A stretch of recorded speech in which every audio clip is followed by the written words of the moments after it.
Alright, so I just want to give you an overview of what's happening to Belka at the moment. So I think we're talking at the moment about version 1.2, as 1.1 was already released. And at first I'm going to show you the new feature I already added in the 1.1 version, which is the autoplay feature. And it's happening over here in the top bar, where you can just press the button and it will automatically cycle in reference to this time, to the beat time through your layers. So for example, if I take one, it will start playing through, as you can see.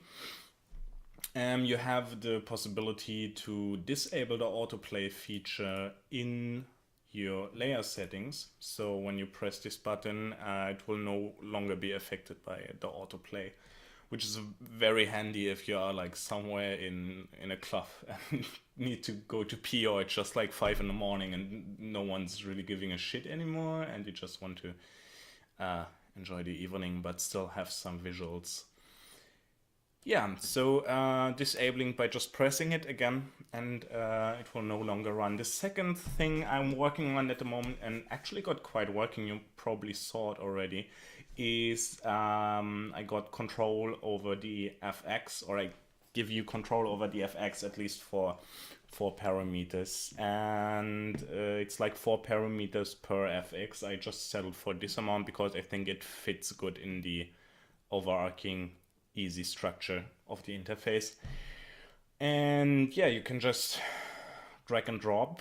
And the problem I have at the moment is where to put it. I'm really not sure where to put it, because at the moment how you reach is you enter edit mode and you enter the FX mode, and you can select your effect, and then you have to go to settings actually, and as you can see, it's and you have to select the layer also. It's really not so nice, but as you can see, I can change the passes, pre-rotation, if it's mirroring or not, stuff like this.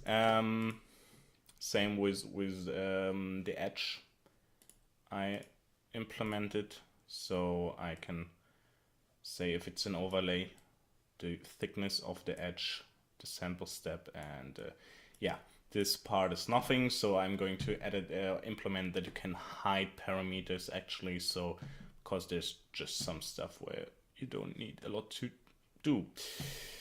Yeah, so the problem is how to reach it, because at the moment it's like 3 or 4 steps, and I'm experimenting, and maybe I will add another button which will just be like FX control.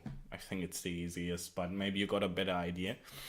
I experimented also with putting this part in the down right just onto the layer, but then you get a problem when you juggle with like 10 layers or something, so it's not really the best idea. How to create an FX? It's quite easy. I created a template. You can just load it in, and I'm just going to show you how it works. So yeah, I got a script error. I have to work on this one too, because I don't know what's causing them really, or I have an idea. And you can just click into the FX play. Maybe I will add a layout, and just double click, and then you can see that it's empty, just in, out, and then you have your parameter definition and you have your parameter thing. So never ever under any circumstance change the size of it or delete it, because then you will start to get errors. It will not crash or anything, but it looks not happy. And yeah, you can define from where to where your parameter is going, and for example chord level, if it's an integer or not. And I made some example. Feel free to do everything, and then you just export from this parameter page, let's call it like this. So for example, Belka is super, let's name it this way. And if we now go to the settings, and yeah, you can see down here, its name is Belka Super.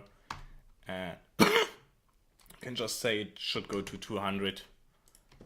And you can see I can move it from 0 to 200. And it works quite well. I'm surprised that it's working this way well. So yeah, I'm really I would be glad to hear if you got any ideas where to put it, because I'm seriously fighting with myself where to put it exactly. So I'm happy to hear your thoughts, and I'm out.